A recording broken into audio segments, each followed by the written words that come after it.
শুভ সকাল সবাইকে। দেখো সকাল সকাল আমি ছাদের থেকে ভিডিওটা শুরু করছি। ঠাকুর পুজো দেবো তাই গাছের থেকে কটা ফুল ছিঁড়ে নিয়ে যাচ্ছি। ফুল বলতে হয়েছে একটা হলুদ জবা, একটা ঘিয়ে জবা আর সাদা ফুল। আর দুপুরবেলা ছাদে গিয়ে দেখি সাদা জবাও ফুটেছে, কিন্তু আমি যখন ছাদে গেছিলাম সকালে তখন শুধু করেই ছিল, ওই জন্য আর বুঝতে পারিনি ওই ফুলটা পরে ফুটেছে। যাই হোক, তারপরে নিচে চলে এসেছি। মামনি দেখো আমার বাবার জন্য নিরামিষ আলুর দম করেছে আর আমাদের জন্য আমিষ আলুর দম বানাচ্ছে। সকালে রুটি হবে তার জন্য। আর আজকে কোনো রান্নাবান্না আমাদের হয়নি, কেননা কালকে মাসির বাড়ির থেকে সব খাবার পাঠিয়ে দিয়েছিল, মাংস, মাছ, মিষ্টি। ওই জন্য আর আমাদের বাড়ি কোনো রান্না হয়নি দুপুরের জন্য, শুধু সকালের টিফিনের জন্য আলুর দম হয়েছে। এই যে আলুর দম, মিষ্টি আর রুটি, এই হলো সকালের টিফিন। এই দিয়ে সকালে খাবারটা শেষ করে নিই, তারপরে একেবারে দুপুরে আসি। আলুর দমটা কিন্তু খেতে মারাত্মক হয়েছিল। এই দেখো আমার ছেলে স্নান করানো হয়ে গেছে, ওর আমি রেডি করাচ্ছি আর হচ্ছে ক্রিম মাখাবো। দেখো কি বলবে, আমি ক্রিম মাখিয়ে দিয়েছি বলে ওর হাতের থেকে নিয়ে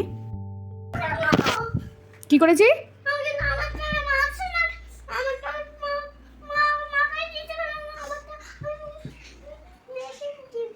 আচ্ছা, তা মা একা মা বলতে চাইলো আমার হাতেই ক্রিমটা নিয়ে কেন মাখিয়েছো, সেটা আর গুছিয়েও বলতে পারলো না, আসলে ছোট মানুষ তো। তারপরে দেখো দুপুরের খাবারটা নিয়ে আমি চলে এসেছি। মাছের তরকারি, মানে মাছের কালিয়া আর মাংস, এই দিয়ে দুপুরের খাবারটা খেয়ে নেবো। আর মিষ্টিটা না এত সুন্দর ছিল, আমার যেন মনে হলো নারকেল ফ্লেভার, জানি না ওর মধ্যে নারকেল আদেও দেওয়া কিনা, কিন্তু খুব সুন্দর ছিল। দেখ তারপর একেবারে সন্ধেবেলায় আমি দুধ চা, মুড়ি ভাজা আর হচ্ছে নিয়ে এসেছি বিস্কুট। খুব খিদে পেয়ে গেছিলো, ওই জন্য বলেছিলাম একটু মুড়ি মাখে, সেটাই খেয়ে নিলাম। আমার কি বাবা, ওটা কি বলো, একটু বসে দেখা, ডুবডুবি না, বস ওটা রেখে বস। এবার তোর প্যান্ট ছেড়ে দেখা যাচ্ছে।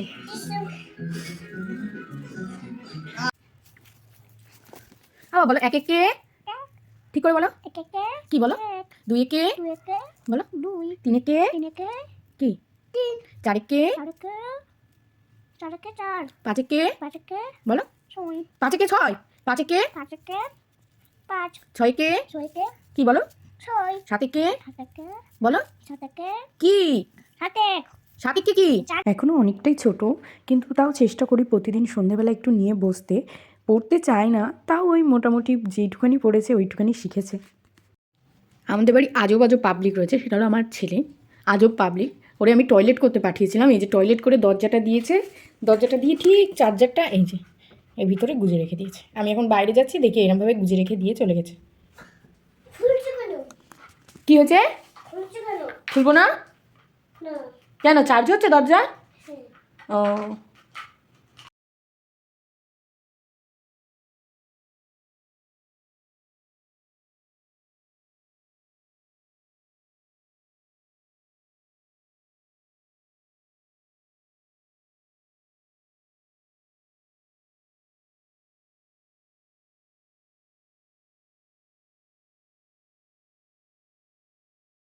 ছেলের সাথে দেখলেই তো একটু খেলা করলাম, ওকেও একটু সময় দেওয়া দরকার, ওই জন্য ওর সাথে একটু খেলা করে রাতে বেগুন পোড়া, আলুর দম আর রুটি নিয়ে চলে এসি, আর অল্প করে দুটো ভাত খাবো।